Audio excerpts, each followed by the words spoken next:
à toutes et à tous. Merci de nous rejoindre dans l'actualité. Rentrée scolaire 2017-2018, admission des filles pour la première fois aux écoles des cadets de la nation. L'exemple ce matin est de la wilaya d'Oran et de l'Arwat. Il sera également question de rentrée universitaire. L'opération d'inscription définitive a été entamée hier et devrait se poursuivre jusqu'au 14 septembre. Coup d'envoi ce week-end de la 15e rencontre cinématographique de Béjaïa, une édition qui s'étale sur 5 jours, repose sur la projection d'une trentaine de films issus d'une dizaine de pays. Bienvenue à tous. Le président vénézuélien Nicolás Maduro Moros, en visite de 2 jours à Alger, a reçu ce matin à la résidence d'État de Zeralda le président du Conseil de la Nation, Abdelkader Ben Salah, en présence du Premier ministre Ahmed Yahya.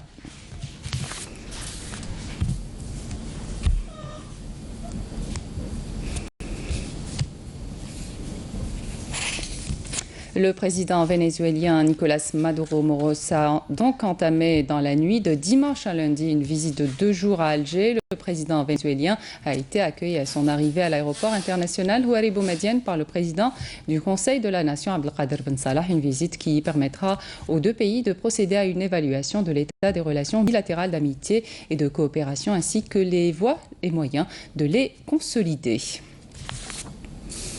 Le ministre des Affaires étrangères, Abdelkader Messahel, président du Conseil ministériel de la Ligue des États arabes, s'est entretenu aujourd'hui au Caire avec le secrétaire général de la Ligue des États arabes, Ahmed Aboulghait. L'entretien a porté notamment sur la première session du dialogue politique Japon-Pays arabes prévue aujourd'hui, ainsi que sur les principales questions inscrites à l'ordre du jour de la 148e session du Conseil ministériel de l'Organisation panarabe qui se tiendra demain. La question de la réforme de la Ligue des États arabes a également été abordée.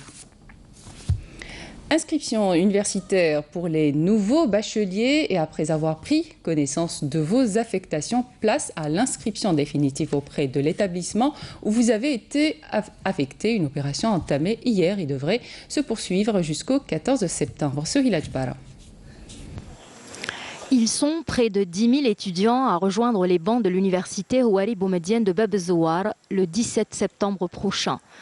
Tous les moyens humains et matériels ont été mis en place afin de faciliter l'opération des inscriptions finales qui a débuté hier. Pour ma part, je n'ai pas eu de difficultés. L'opération se déroule dans de bonnes conditions. Mon but dans la vie est de finir mes études et réussir dans ce que j'ai envie de faire. Pour que la rentrée universitaire prévue le 17 septembre prochain se déroule dans de bonnes conditions, on a procédé à la facilitation des opérations d'inscription définitive cette semaine pour les nouveaux bacheliers. Au sud du pays, l'université Qasdi Merbah de Ouargla accueillera cette année 7000 étudiants. La nouveauté pour cette saison 2017-2018, de nouvelles spécialités. La géologie des hydrocarbures est une nouvelle spécialité pour cette année.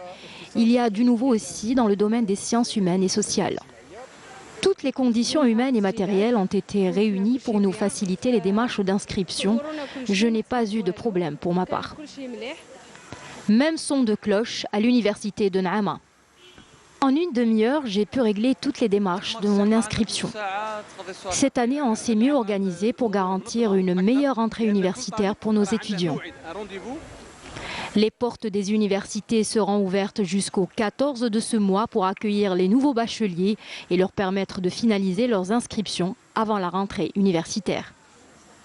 Dans une déclaration à la presse au terme de sa visite de 2 jours dans la wilaya de Sétif, le ministre des Ressources en eau, Hossein Nassib, a indiqué qu'un travail est en cours pour la création d'espaces de tourisme près des barrages. Nawal Abada.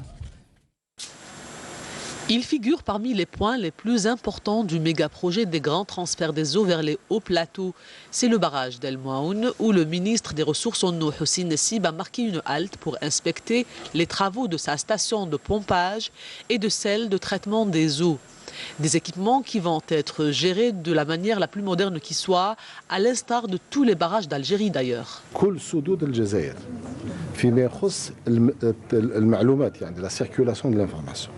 درنا une application numérique اللي تعطينا les informations en temps réel سواء في الحجم المياه اللي لحقته l'évaporation en temps réel يوميا وتزيد الونريشي لا باز دو دوني نتاع pour les gestionnaires.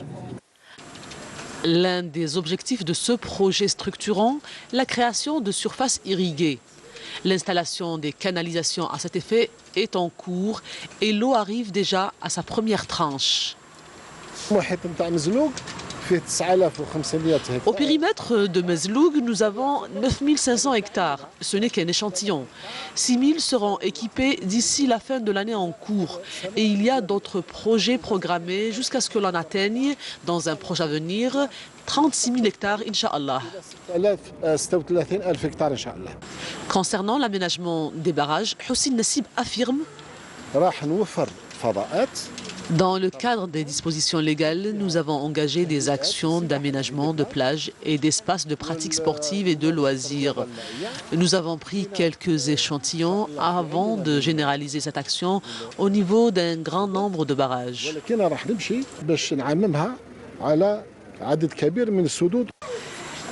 Plus d'1 million d'habitants bénéficieront du projet des grands transferts des eaux vers les hauts plateaux après sa réception. La promotion de l'agriculture au sud et dans les hauts plateaux, une des priorités du plan du gouvernement. C'est ce qu'a affirmé le ministre de l'Agriculture ce dimanche en visite de travail dans la wilaya d'Adrar. C'est un reportage de Boucha Boli. Développer l'agriculture dans les régions sahariennes et les hauts plateaux est l'une des priorités du plan d'action du gouvernement. C'est ce qu'a affirmé le ministre de l'Agriculture, du Développement rural et de la Pêche, Abdelkader Bouazgui, depuis Adrar, où il était en visite d'inspection et de travail. Dans le plan d'action du gouvernement approuvé par le président de la République, il est question de poursuivre la promotion et le développement de l'agriculture dans les régions sahariennes et des hauts plateaux à travers la mise en valeur des terres agricoles et la création de nouvelles surfaces dans ces zones. Le plan d'action du gouvernement comprend également la redynamisation des fonds de développement des régions du sud et des hauts plateaux. Des mesures qui devraient encourager les agriculteurs. Certains investisseurs ont même tenté l'expérience de la phéniciculture qui semble bien marcher en dépit de quelques pierres d'achoppement. On a tenté l'expérience de la phéniciculture et ça marche bien. Et ça peut même se développer davantage. Et je vous assure que si on fournissait les éleveurs en alevin, on parviendrait à l'autosuffisance. On voit bien que la phéniciculture est possible dans le sud. Elle peut constituer une valeur ajoutée à l'économie nationale. Par ailleurs, pour booster la production agricole, un effort en matière d'électrification devra être fourni. L'électrification nous fait défaut. Il est clair qu'au début, on démarre à l'aide d'un groupe électrogène, mais cela reste insuffisant à long terme. Dans le plan d'action du gouvernement, il est question d'accompagner les opérateurs aussi bien nationaux qu'étrangers en vue de soutenir l'agriculture de manière moderne et intensive, notamment dans les régions du sud et des hauts plateaux. Les écoles des cadets de la nation des wilayas du pays ont ouvert leurs portes ce dimanche aux nouveaux élèves et accueilli lors de cette rentrée scolaire 2017-2018 pour la première fois des filles dans leurs établissements éducatifs chargés de former des générations de cadres de haut niveau. L'exemple ce matin, 2 écoles des cadets de la nation à Oran et à Larouat. Naïma Haouch.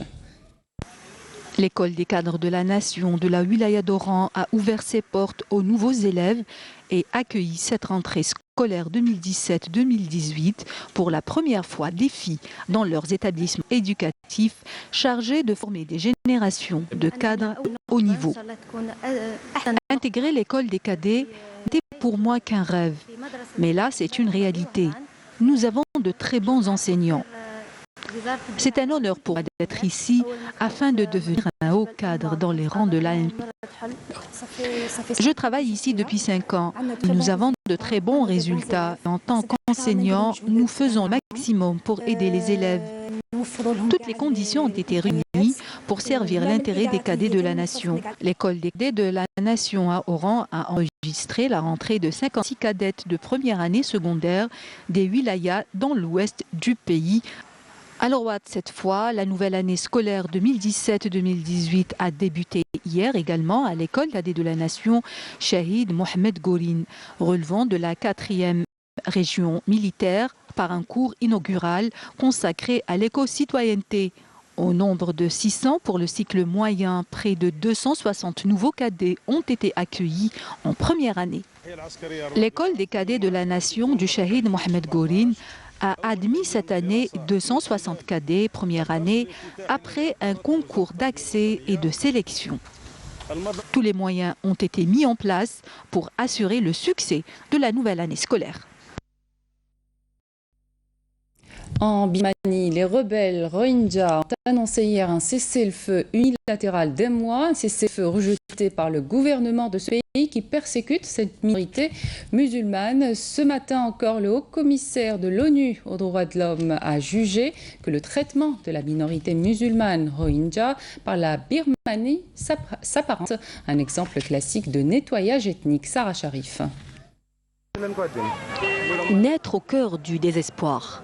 Cet enfant appartient à la minorité musulmane birmane des Rohingyas, dont la grande majorité, d'après les derniers chiffres des Nations Unies, a fui le pays et s'est réfugié au Bangladesh pour fuir les troubles et la persécution. Des milliers de personnes seraient toujours en fuite, cachées dans les forêts ou sur les collines du côté birman, sans vivre ni eau. L'armée du salut des Rohingyas de l'Arcan a déclaré hier l'arrêt temporaire de ses opérations militaires offensives, une annonce qui laisse le gouvernement birman indifférent. Un gouvernement dont l'action s'apparente à un exemple classique de nettoyage ethnique, selon les propos du haut-commissaire de l'ONU aux droits de l'homme, qui a critiqué le refus par la Birmanie l'accès aux enquêteurs spécialisés dans les droits de l'homme. De nombreuses voix ont également critiqué l'attitude d'Aung San Suu, certaines demandant que son prix Nobel lui soit retiré. Pour sa part, le Dalai Lama a exhorté la dirigeante birmane à trouver une solution pacifique à la crise des Rohingyas, faisant part de son inquiétude quant à des violences qui ont poussé près de 300 000 personnes à fuir. Les troubles ont débuté le 25 août dernier avec les attaques coordonnées de plusieurs dizaines de postes frontières birmans par les rebelles Rohingyas qui disaient avoir pris les armes pour défendre les droits bafoués de la minorité musulmane. Depuis des décennies, le million de Rohingyas, qui représente la plus grande population apatride au monde, est victime de discrimination en Birmanie, pays à majorité bouddhiste. Aujourd'hui, l'État Rakhine au nord du pays a été pratiquement déserté par ses habitants qui arrivent au Bangladesh à pied après des jours de marche pour trouver des camps déjà saturés. Selon l'ONU, il s'agit de l'une des pires catastrophes que le monde et la Birmanie aient vues ces dernières années. Le reste de l'actualité à l'étranger dans ce résumé signé Hasna Zoubiri. L'ouragan Irma a remonté aujourd'hui la côte ouest de la Floride après avoir durement touché l'archipel des Keys et provoqué des inondations à Miami. Est resté menacé avec des vents violents et des risques de montée des eaux. 6 heures du matin, l'ouragan qui a tué dans sa course depuis mercredi au moins 30 personnes, dont 27 dans les Caraïbes et 3 en Floride, est revenu en catégorie 1 sur une échelle 5 avec des vents à 135 km/h selon le Centre national des ouragans américains. Il faut savoir qu'Irma se dirigeait vers le nord-nord-ouest à la vitesse de 24 km/h et devrait s'affaiblir en tempête tropicale au fur et à mesure de son avancée dans le nord de la Floride et le sud de la Géorgie dans la journée de lundi.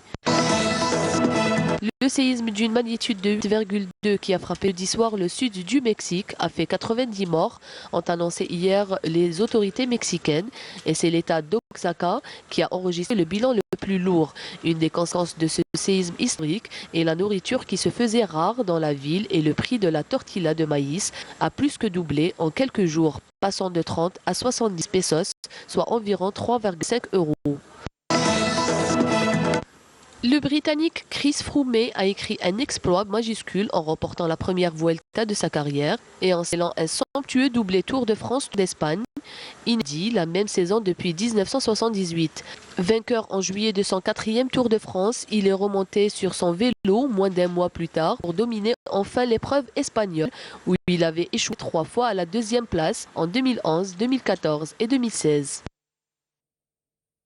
On revient au pays avec le coup d'envoi ce week-end de la 15e rencontre cinématographique de Béjaïa. Au programme, une semaine riche en projections et de débats entre professionnels et amateurs du 7e art. Amir Nebesh. 15 ans, c'est l'âge de la maturité d'un événement cinématographique désormais incontournable dans le paysage culturel algérien.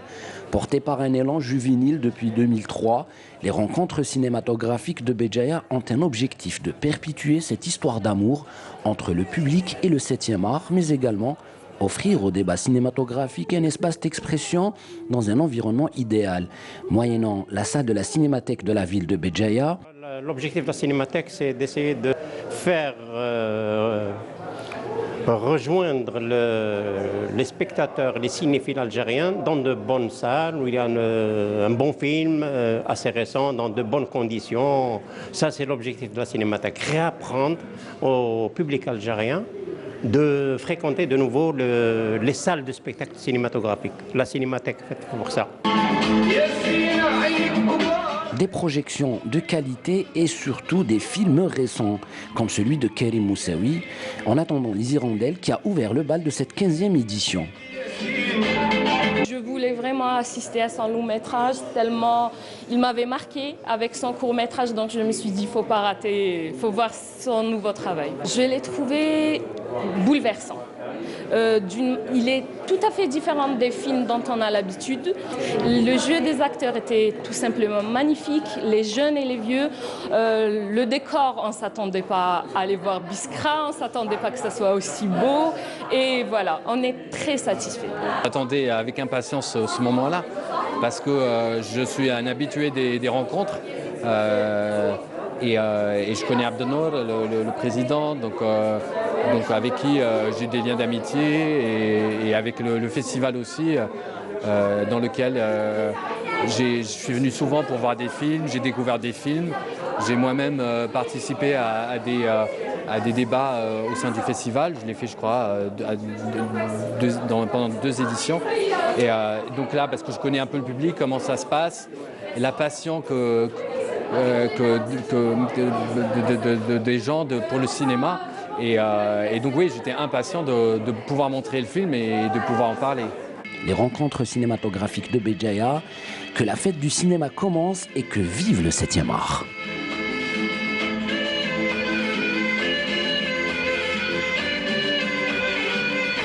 C'est la fin de cette édition. Merci de votre attention. Tout de suite, les prévisions météo avec Mina Abed. Ce soir, retrouvez Zoher Bentemed. J'aurai le plaisir de vous retrouver demain à partir de midi.